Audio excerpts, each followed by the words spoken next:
say a few words about that. I'll just start her off. I know that the companies go to exactly the same tables they were at yesterday. The scribes go to exactly the same tables they were at yesterday. Don't look at what's on the list. Just go to the tables they were at yesterday. Now, Helen, you take over. Everyone else, your names have been shuffled around. There are lists at the back, two lists on the maroon board, and on each of the tables there are lists all over. Please find your names. With the scribes, Melissa, you're to go to table 12, please. And then if Lumka, Zianda, or Nolo Vuyo are here, they need to go to Honda Scooterize. They didn't have a scribe yesterday. Right. And then we have the gentleman from Plan. I need you to go to please table 1. Okay.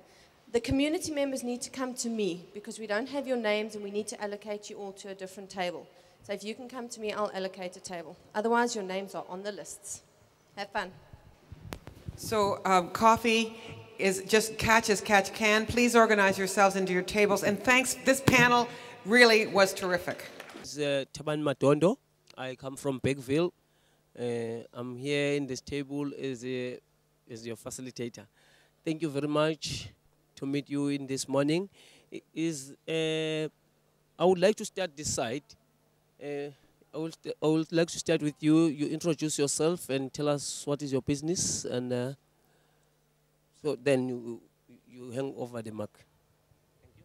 Okay. I'm Egbert Wessels. I'm with the business place Philippi, which is a business development service provider. We do consultation to micro and small business owners, provide training, enterprise development opportunities, and so forth. Good morning. I'm Nicholas Tsubana. I'm from Etafeni Education Center. I'm the student there, so I'm still looking to start the business. Hi, I'm Setu Kids. I'm your scribe. I am Bongan Lukele from Standard Bank, looking after CSI enterprise development. Good morning, I'm Juliet Matebula. I'm from Standard Bank. I support Bongani from a marketing perspective. I'm Yvonne Radinku. I work for a microfinance organization here in Cape Town called Stedtler Financial Solutions. Hi, my name is Eileen. I'm from CSC, Crime Scene Cleanups, and I think we're going to get a lot done today. Thanks. Thank you, ladies and gentlemen. I think, Irene, again, you can also give us, describe your business. Then we can ask a question from there. Thank you. Crime Scene Cleanups is a human activity that removes hazardous and biohazardous waste from our homes and our communities. And we are a franchise group already with 12 franchises nationwide, and we decided to micro-franchise the CEC group as well to get into the townships and communities that cannot afford the services of a CEC technician. Yesterday we had quite a big talk about this because normal franchises go for 136,000, and with Martha here we decided that we can actually scale it down and come back to a mini, like a micro franchise, for at least 10% of that initial funds we're going to need. So we decided to go back to manual labor and not use the equipment that we use in the big franchises. And we've been thinking, and I've been discussing it with my sister, that is my partner, about micro-franchising this, and she also said that we're sure if we can get our heads wrapped around this plan that it will be a very good community development program. So we've decided to take out the trailers and maybe go with Honda. We're going to speak to them and make it a motorized mini cleaning crew. What we also discussed is the franchises we have at this stage is doing biohazardous waste removal and hygiene to the schools that cannot afford to get their hygiene bins and that kind of stuff from big companies that does not work in the township communities. So it's a very good idea to get maybe a central point. We're thinking about that now at every community where the biohazardous waste will be moved to and then picked up and taken to the incinerators. That is another part of the business that can also increase jobs and income for a lot of people. So it's actually very fascinating, and since yesterday, redeveloping the plan for micro-franchising for South Africans, I think that we can have a bio-waste technician in each and every community around the country. That will help with safety of our children. It will help with keeping biohazardous waste from the landfills, and maybe we can be a healthy and safer community. What do you mean by biohazardous waste? Hazardous waste is any kind of bodily fluid from human or animal that is infectious. So we treat all bodily fluids, either human or animal, as infectious waste just to be on the safe side. There is not a lot of talk about biohazardous waste around South Africa because it's an issue we touched, but we haven't given, how can I say, proper care to it as yet. We found out last week that they are landfilling 20 tons of hygiene waste close to one of the townships near Springs, and we just don't see how that can happen again. What do? We have to make a plan because there's not incinerators, there's not enough biohazard waste technicians in South Africa, and that is our mission, to put enough places and technicians in place so we can have a clean and bio-waste free area. So we're working with biohazardous waste and hazardous materials. Hazardous materials also infectious, you can get sick from it. Biohazardous waste, bodily fluids. You never know what you have. Yeah. Based on your explanation yesterday, because we went into extensive explanation so that we understand, is that the bodily fluids that we're talking about is when you slaughter a cow in your yard, the blood that comes from the cow and the contact with human beings. When there's a car accident and someone is injured, the blood that flows from the injury and so forth. So that's the the stuff that she's talking about. Or when there's a crime scene in the house where they just burglared and they shot someone, that's the waste that she's talking about. June, what are the risks in franchising your business? The risk involved in franchising our business is that we're going to put more people in harm's way because we need professionals to handle this infectious materials.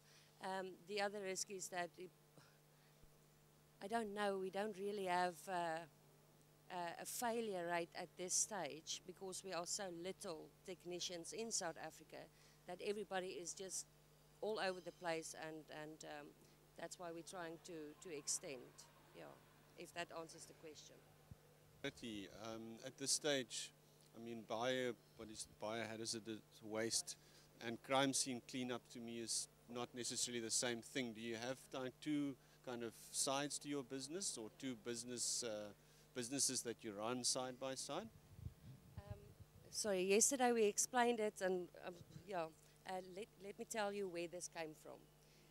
We were crime scene cleaners, going into people's homes that had trauma, going to help them getting rid of the infectious materials in their house or bodily fluids.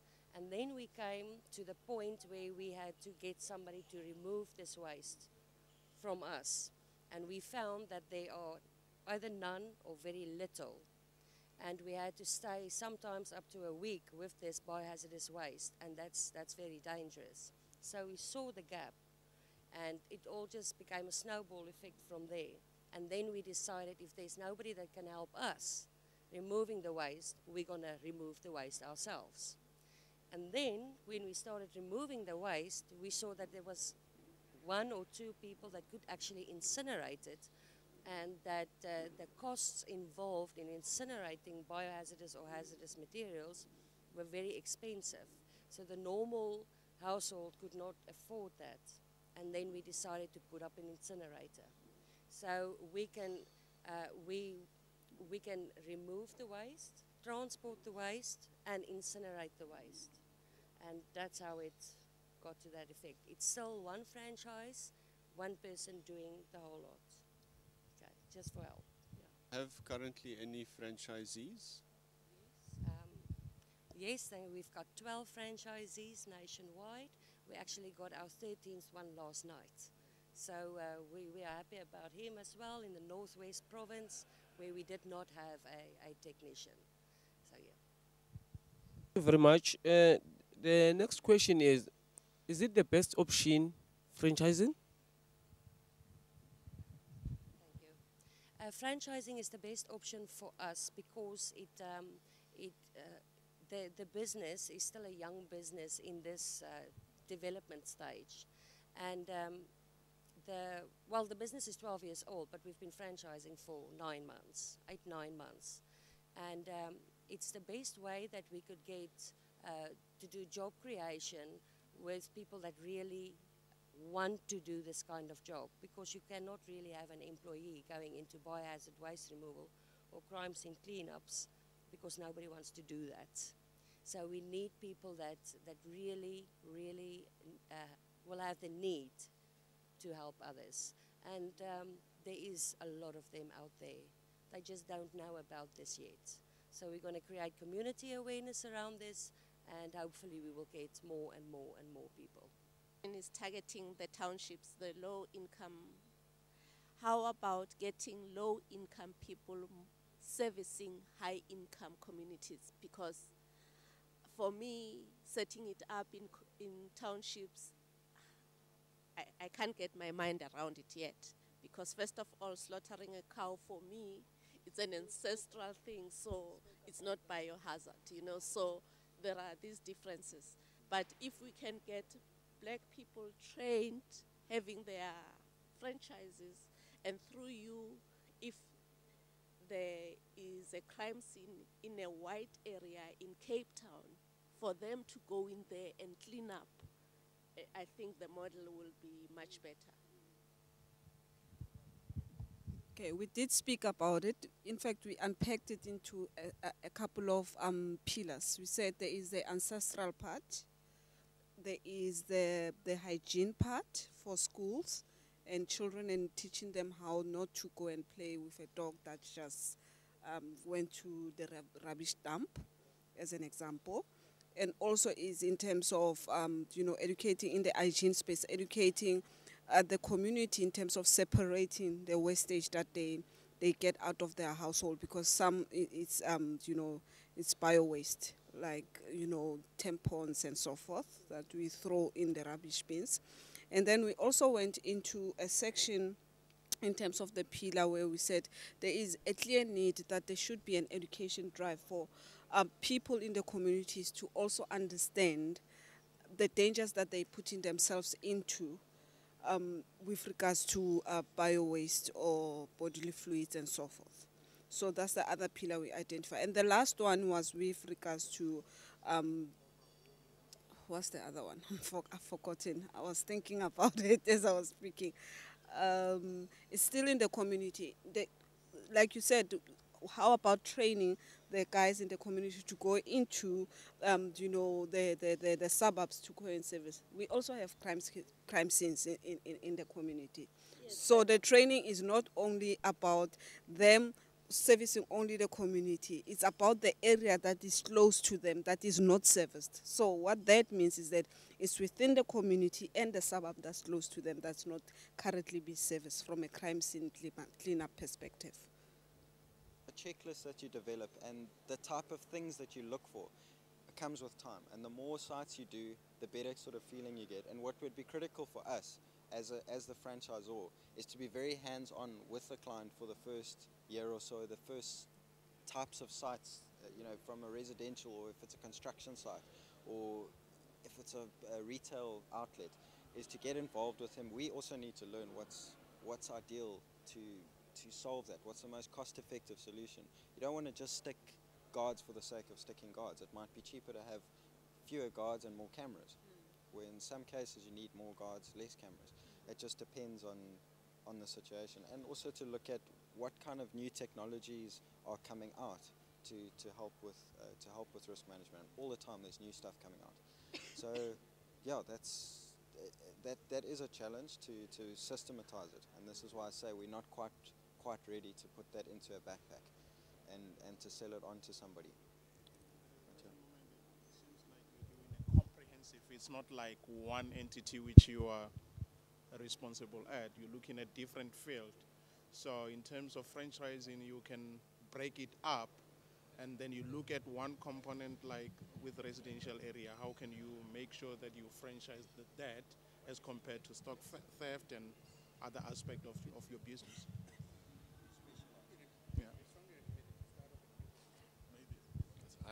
I'm David Mulauzi from Provincial Office Social Development.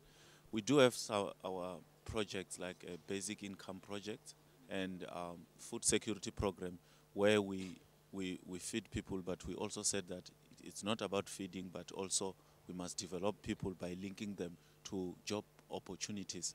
But my question is, how can we forge a partnership or linkages to make it sure that we don't feed those people, and because we do have other job placement or skills development companies or organizations that are currently assisting those people, but it's a more casual.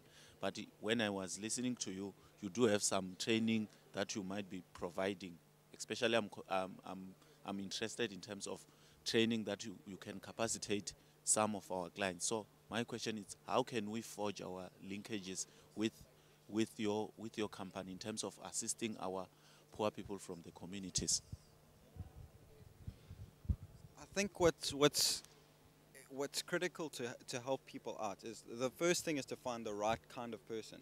And what's critical in any business, I believe, but particularly in security, is honesty, integrity, not trying to rip the client off, all those kind of things. It's always important, but it's particularly important in this field because you must trust. If you can't trust the guys who are providing your security, who can you trust? So that's a critical thing, to identify the right kind of person. And as I said, we'd prefer to use guys that have got reserve force experience, that military thing, but primarily in the management role, because the lower level guards, you can't draw guys, from our experience from the defense force, because they want higher packages. They think they're Rambos now, and they don't want to get paid to walk around. So that's a bit of a challenge, but the management we can certainly inject. And the sort of training that we develop is, as we learn in the Defence Force, what are correct management things, to be aware, to have discipline, to do the right thing for the right reasons when nobody's watching and when it's boring. It's 2 o'clock in the morning and nothing's going on. Everyone's sleeping, but you still got to remain awake and vigilant and do what the procedure tells you to do. Walk around the building once an hour, whatever the case might be the system that we've developed. Those sort of training things are what we can offer, to give the guys the tools. But that integrity and that wanting to do the right thing without being supervised is something that's going to have to come from the franchisee as his character. So you have to identify the right kind of person to do that. But in terms of empowering the community, another thing you need to look at, is there a need, is there a client base willing to pay for security services? And are they willing to pay at the level that we can provide quality guards? We want to pay the guys a decent salary so the guy can live off that. If you pay somebody 1,500 Rand a month and he's working 4 12-hour shifts a week, 2 days off and then another 4, and he's only earning 1,500 a month, you can't do it, because he's going to be worrying about how he's going to pay rent, how is he going to pay for his children's things, all these kind of things. You can't expect him to be honest and integral if you're not treating him with dignity.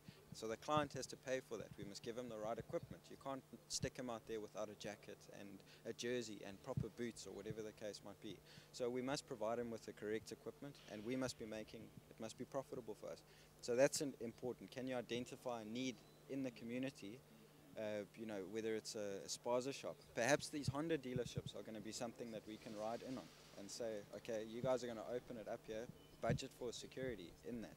We'll provide the security and we'll source the guards from the community, with a franchisee that's managing all the guards in the area under with support and guidance from us. And we, yeah, based in Johannesburg, that's also a challenge. Yeah? Good morning. Yesterday you mentioned something about whenever you have to move to a new site, you must also change the uniform for the guards. How is that necessary? Can you just tell me that? When you start a new contract or you have a new job, a new site, now you've got to source guards for that, and you've got to give them equipment to make sure that your branding is consistent. So you have to buy uniforms for them. If you've got guards that already have uniforms, say one site closes down and another one opens up, then you just move those guys from there, that's fine. But you do have to budget every month you must be saving money for new uniforms and make agreements with the guards as well. I've got certain agreements that they get deductions off their off their salaries, just to pay something back for the uniform. Yeah, so that I believe that if you give a guy something for absolutely nothing, you give him a free jacket, he's not going to take as much care of it as if he's paid a little bit in for it, and it's his then. He can wear it on the weekends and stuff like that. So yeah, that's where it comes in. It's not every time you go to a new site you must buy new uniforms, but every time you get a new guard that's deployed, you have to give him a uniform. That's just the nature of the business. You must be branded. In downtown Johannesburg, there's no passion for what. Secondly, is the understanding of it. Now, the understanding is fairly easy because once you've got the passion, you want to learn.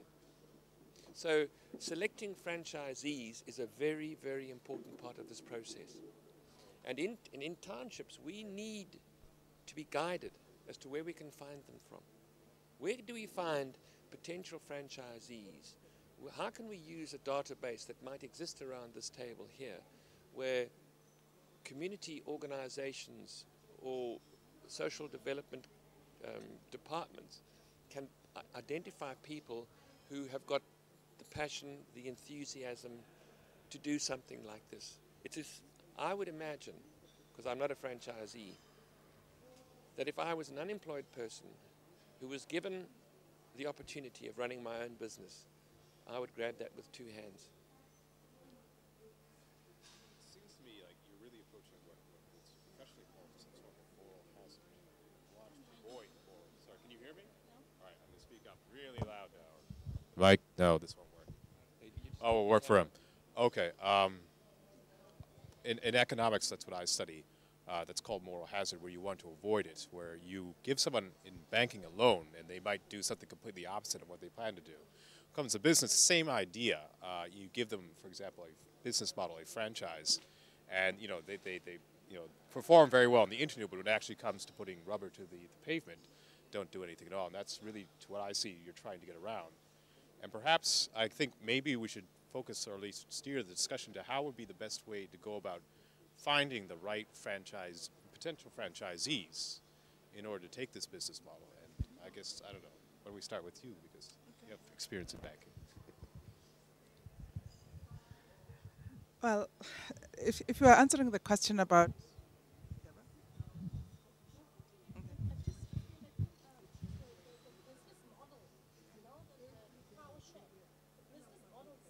And please bear in mind that of the process that's happening here. This process is finite. We're not even down the road of having the franchise contracts resolved yet. None of the people in this room, in this hall. Because that is what the entire exercise is all about. The trade show and the workshop is an iterative process where we are moving down that road with a lot of expertise. So we have legal, franchise, microfinancing, social, etc., etc. Theoretically speaking, a micro franchise should cost between 15 and 30,000. That's what it's been pegged at in South Africa. Now, Danny, it might be different where you come from, but this is where they are hoping we're going to come out with here. And this was suggested by Peter Mayangi and Nick Lowe, the two franchise experts. We can work within that framework because we can cut our suit according to the cloth. let's say, for example, it was a 15,000 Rand franchise. Now, with a franchise, you've got to buy a name, an operating manual, training, and basic products to enable you to start a business. We're at that point. We have all those things. And so if you looked at my table now, theoretically speaking, you'd see a bunch of manuals here.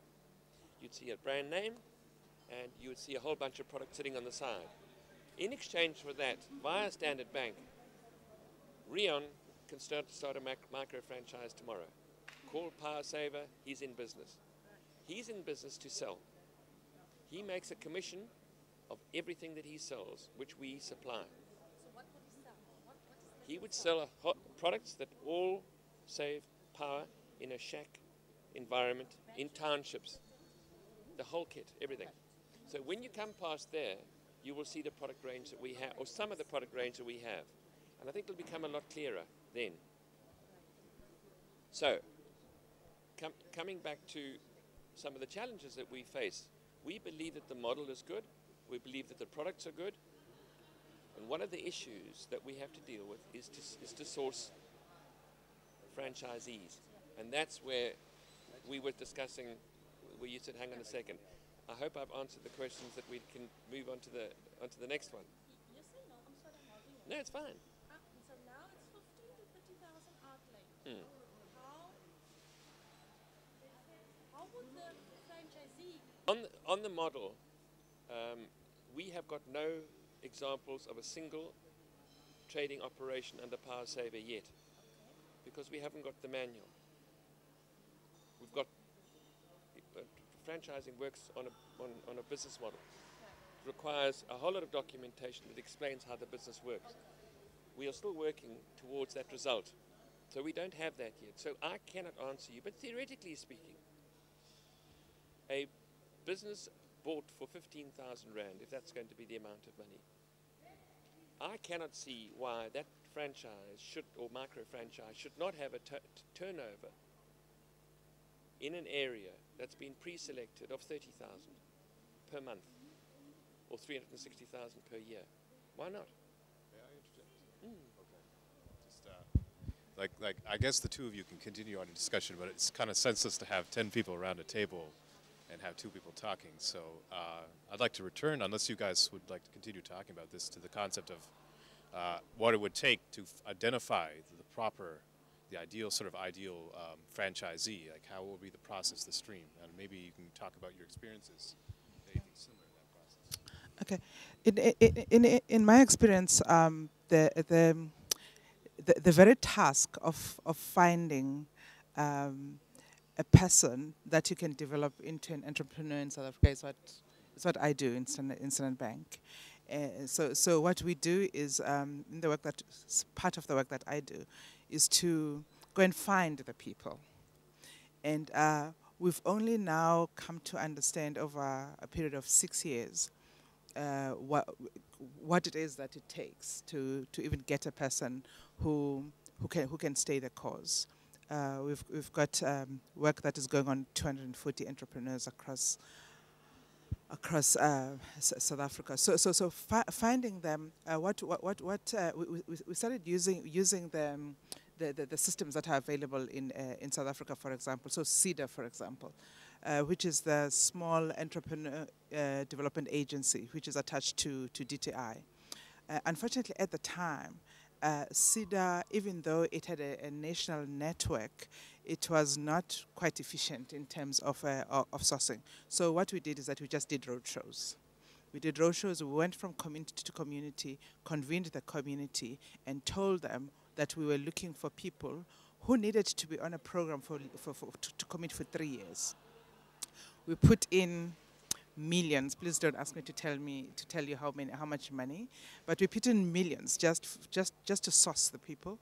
Took them through a competitive process for a year, and they went through training. We assigned them to mentors, etc., etc., and then they go into aftercare for a whole year, and they're still working with mentors. They are given money for what we call business development services, And they are also giving X amount of money towards capital to begin their business. Now remember this, Standard Bank is a high-end bank. And so we are not in the business of giving out money for free. It's not what we do. And so what my unit does is peculiar because it is our responsibility to help the country do this work. But otherwise, what we do is we trade in what? Debt finance. We trade in all kinds of finance. And but we need to find the people to grow them, and it takes a long time. And 3 years thereafter, when we trained the people, once people were not incentivized, once there wasn't a price that they were working towards, we were finding that we've had a drop in participation from 240. It is now hovering at about 100 people. But the 100 people have become extremely successful because we stay with them and we cluster them according to sectors. We cluster them according to all those things. We do market linkages. We do market access. We also do those kinds of things. We do the same thing with farmers. We are working with 30 farmers, but those are no longer micro enterprises. The smallest is worth about 20 million, so they're not small businesses. But when we found them, they were not even there. So there's a lot of this work that is going on around, and my sense is that even when you come to looking for micro franchises, you probably will have to go through the same process of matching enthusiasm with the power to stay, with the tenacity to stay. Because unfortunately, business does not give you profit just the day after you start. It takes work. Even with a franchise that has a clear-cut formula, so you've got the business model, you still have to lead people, you still have to do what it is that they tell you. If they say this is how you should follow the model as is. And that is what we're finding really a struggle, to find the people that are not just there to make their first 1,000 rand, but are there to be business people. And we find that even with that free money that we are putting aside, we've dropped from 240 participants right down to 100, and that is free money. So I suspect that the experience of locating your franchisees might just be like that, or will get better at identifying micro-franchises. Just one thing I want to say, you can pass it. The scribes' notes will be made available.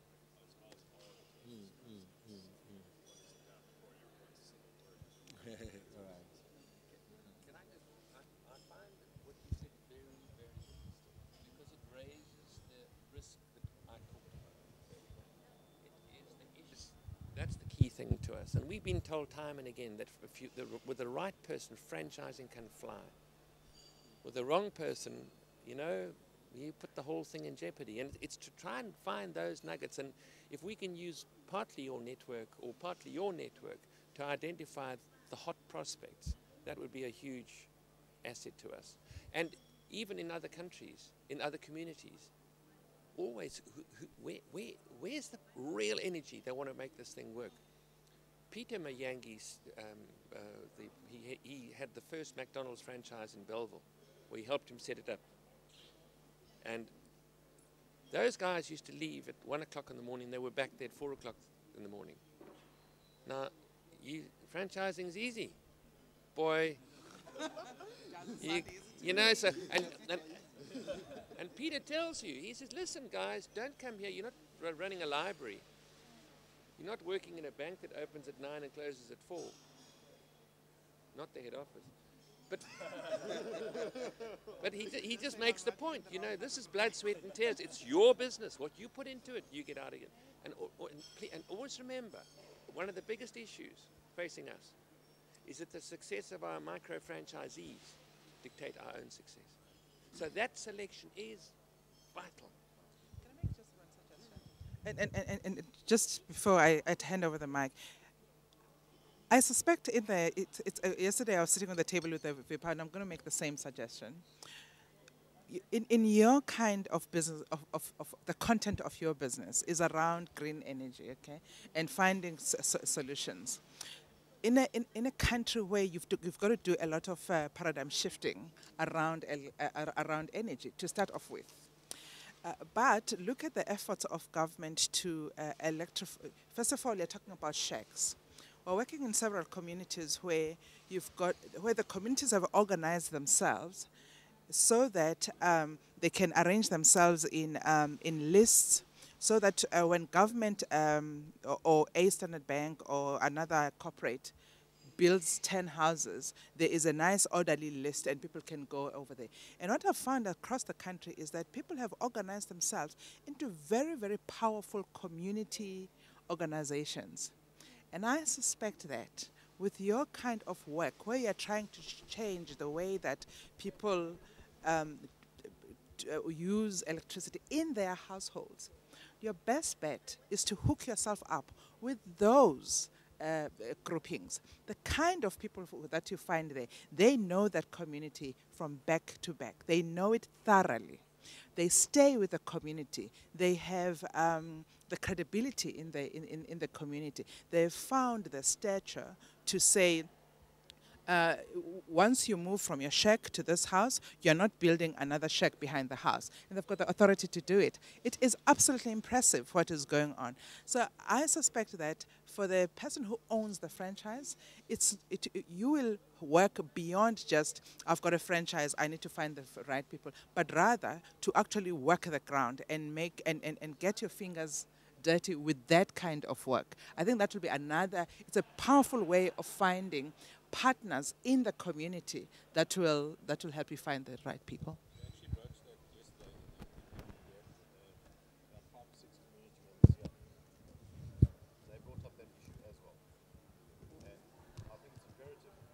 And be empowering the people there to understand. It's in our business, and Rian might be able to back me up. It's more of an education.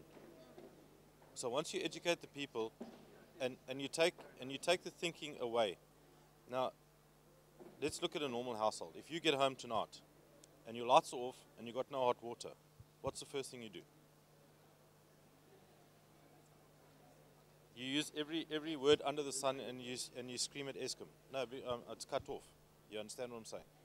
But now, if you can bring it across, where you say, okay, listen here, I've got hot water now, generated at home. I've got lights generated at home. My TV runs from power I'm generating. Once you get that mindset going, this will take off, no matter what the cost is. Because if you look at the cost of it at the moment, yes, it's expensive.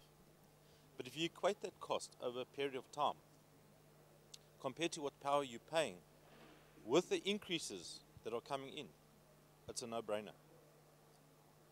Because you'll get your return on your investments, let's put a figure, 5 years. After 5 years, you get a return of investment. Thereafter, it's free. You've got your return on investment, plus your interest and everything back, and then you're not paying. Now that's the mindset we have to get into people. Sorry, Dan. Okay, the microphone keeps gravitating towards me, even though I have not raised my hand, and so I'm forced to say something. Indeed, I've been listening quietly and also asking myself that what is that target group that you are looking at? And the basic question that comes is it a place that already have energy supply or places which do not have energy supply? I ask it for two reasons. That one, places that have energy supplies may have uninterrupted or uninterrupted power supply and may have already tasted what it takes to have good energy and regular supply. And so that may be that they want to continue enjoying what they are used to. However, in places where there are no power supply now, it's a whole way of maybe introducing them to something which they did not know. And so it's to bring about that change. And as to whether they will be willing to buy into this, depending on the initial cost of acquiring the whole set of equipment. So it's more probing further into your selection criteria and area that you hope this business model will better serve. going forward, it's also looking at the challenge that is emerging. I see on the streets of Accra in particular, so many rechargeable lamps from the power supply coming from China and everywhere. And in the traffic when you are driving, everybody is holding some form of flashlight or not, which they tell you when you plug it into the power supply, it will recharge. And so in a country where we went through a lot of energy challenges, the power failure every now and then, generators were brought in, a lot of solar lamps, a lot of rechargeable lamps, they suddenly flooded the market. The country itself is also building a number of power reactors like the hydro.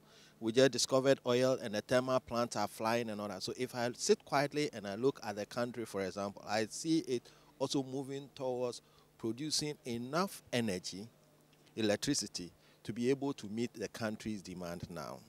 I'm asking all this to see if this business model is being taken elsewhere. What are some of the risk factors of the environment that need to be analyzed to make this business model successful?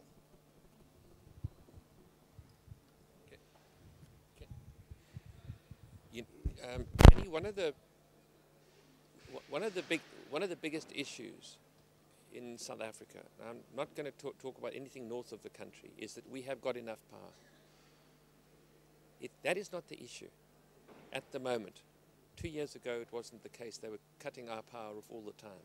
There were other things going on. But ESCOM have got their act more together. It's not a supply issue. It's a cost issue. See, this graph was drawn yesterday. It shows the cost of electricity, hypothetical. That's the year 2005 and that's the year 2015. And all this line is doing is going up. So at some point in time you say, well, I've had enough. The cost of power in this country went up by 25% in June. My salary didn't go up by 25% in June. Where must the 25% come from? You've got to sacrifice something else to do it. And people eventually say, I've had enough of this. Is there no other way? So what we do is we provide an alternative. And as Robert said, the alternative is you will get your money back over time. In a small shack, probably 2 years, because your costs are not high. In a big house, probably 5 years. And in a guest house like we have, where you've got a huge amount of traffic going through, 3. So your outlay is funded. All you keep on doing is paying the same electricity bill in the interim, and in 3 years, a guest house free, or whatever you put in. So really that's the issue. It's the cost, the rising cost of electricity. And as far as I know, so we've got another 25% next June. And the year after. So that line is not going to stop. And salaries are not rising at that same level. So therefore, it is a quantum leap. We've got to change mindsets to say, if you are khatful, it's a wonderful South African expression, if you're sick and tired of paying the high costs of electricity, if you're khatful, we've got an alternative. And the sooner you put it in, the sooner you get savings, because these systems work immediately. If you take an old generation bulb out now and put a new generation bulb in, from the moment that happens, your savings start. And the same with the solar power systems that we have.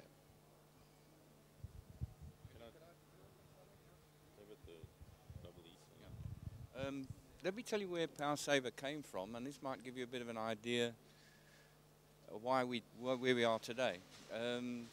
Approximately 5 years ago, I was asked to develop this product. And I was told that there were 600 houses in Malmesbury where this would be installed. So I said, look, before I install any of these units, I want to do one free in that area for a disadvantaged person in that area, someone that really, really needs this product, to get their opinion. It was my way of doing market research. I was taken into one of the townships there in Malmesbury and taken to an old lady that her house had burnt down. She was using candles and the house actually had burnt down and it was rebuilt. And the council asked me to install one of these units in her house. So while I was there, I saw there was a switch, actually a pay-as-you-go unit on the wall. And I said to her, "You've got electricity here?" She said, "Yes, I have, but I can't afford it." This is 5 years ago. I then produced the unit and went and installed it in this house. But I went there with an electric drill. And the idea was to drill 2 holes in the wall to screw the control panel to the wall. When I got there, the box was 0. And I couldn't use my electric drill. And you can't imagine what it's like not to have electricity until something like that happens. I mean, I go home and normally the drill works. Now I can't use the drill. And that's where this whole idea started 5 years ago. I've sold units now, more of these units, to rich white people than we have to black or disadvantaged people. To put in sheds outside outhouses, outbuildings. There's a Russian Cossack in Neisner. He's got stables for his horses. Eskom wanted to charge him 7,000 rands to run a cable about 100 meters to where the stables were. No, it was a 7,000 to install the cable. He still had to pay a monthly fee on top of that. We put one of our units in and we put 3 lights, 1 over each stable, and he's using that now to tend to the horses. If they're sick or whatever, he needs to go down there at night time, he goes down there and uses those things. So really the market, we believe the market is there in the disadvantaged communities, especially where they have no lights. Look how many times you hear on the radio or the TV, a shack's burnt down, 3 people have been burnt. 3 people burnt the other day, 2 children and a lady somewhere. I heard it on the radio. And it's because a candle gets knocked over or because paraffin lamps get knocked over. Both of those give off toxic fumes. If you're in a little shack, you're getting fumes from the candle and fumes from the paraffin lamps. This gives no fumes, and you can study. Now, where we're looking, I was fortunate to have a reasonable education in Britain. I only started studying when I left school, and I studied electronics. But I couldn't imagine going home and doing my work to study electronics and using a candle. In those days, we didn't have calculators. It was a slide rule and logarithms. We used log tables. Probably most of the people around this table don't even know what I'm talking about. I know what you're talking about. Okay. And I couldn't imagine trying to use, we called it a guessing stick because it only went to about 1 or 2 decimal places. And I couldn't imagine trying to use that with a candle. So that's where the product's aimed at. It's aimed at people who have to go home and study with candles and oil lamps. And if we'll pay for one of those units. Thanks. Anyone else like this?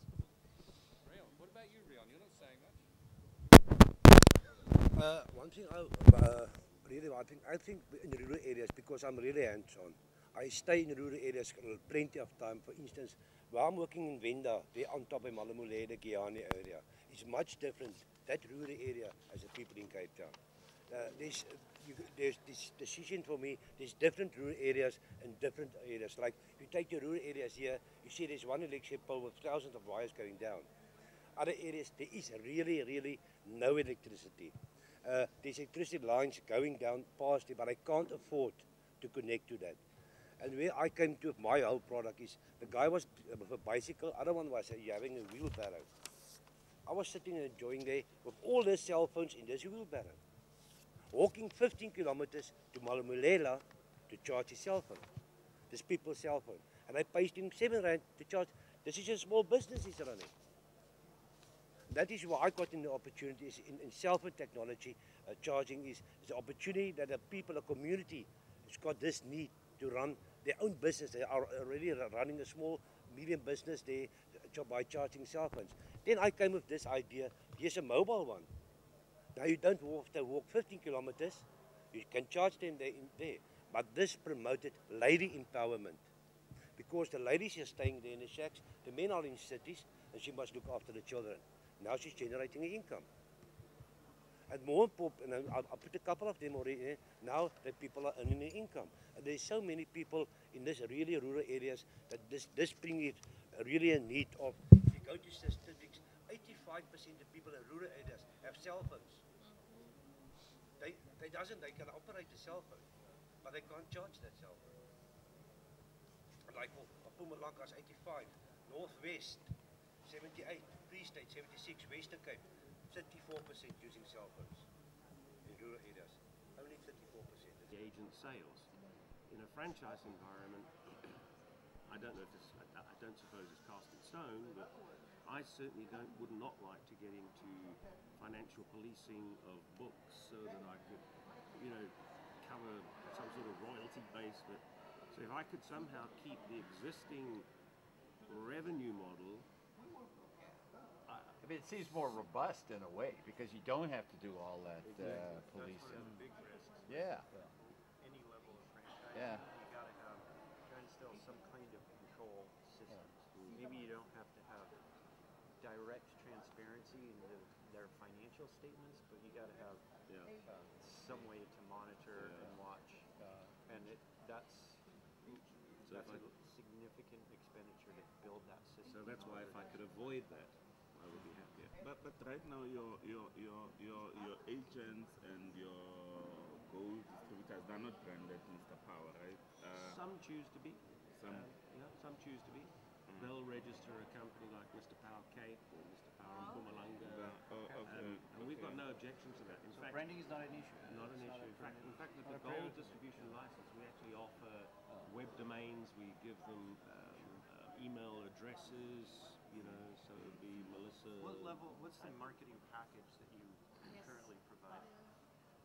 You mean either materials, initially training, initially, leads? Yeah. Initially, it's the upfront brochures, point of sale material, training. So basically, we arm them. What kind? The sales Product and training? Both product and installation training. And sales. Yeah, And sales. How long does Sales sales training take? Pretty much a morning. The full training is a morning. No, and then it's about an hour for installation. So morning plus about an hour. Product, Installation very sales, quick. Installation. Yeah. I'm just wondering, can you get into the lower income markets with the existing model? I mean, at the gold or at the silver level, rather. You mean keeping the existing structure of distribution that we have? Yeah, I mean, do you have to sort of go into some, well, I guess this is asking this question, is franchising the route to go? I mean, can you just can your gold guys set up silver resellers in Khayelitsha, for instance? I suppose, I don't know, to be honest. I mean, is there enough people with a 10,000 Rand to get it going? I don't know. Or maybe they should just start off as resellers. But also, I just thinking about markets. I mean, in Khayelitsha, the saving in rent terms for a low-income home, it's not going to be. I mean, the payback period is much higher, right? Because they don't maybe. No, use not necessarily. Not necessarily. I'll tell you why. Okay. 40% of your household being the geezer is a fairly sort of standard average across all the demographics of the country. If you looked at a lower sort of usage income type of home, the geezer is a much bigger portion. Because they won't have the electric gates and the swimming pool motors, and so it's the geezer becomes quite a significant portion, actually 60%. And hot water usage is the same across. No, that depends on the number of people in the home. Okay, yeah. So so it could be the water profile obviously would affect the savings, but as a rough average, the cost of running a 150 litre geyser is about anywhere between 150 and 500 rands a month. So we'll save half of that. So on the low side it would be 75 rands, on the high side 250 rands. So it's theoretically just as attractive to a low end, or perhaps more attractive. Yeah. More attractive. I propose more. Yeah. Because we have to pay financially for that. For that low income market, Well, I've always said, Like, and is I'm there a so glad partnership you're with here Yeah. from Standard Bank, I've always maintained that there is a massive, massive potential because there's a lot of people out there that would love to have a geyser controller but don't have R1,000. But they do want the benefit of the 50% saving on the geyser.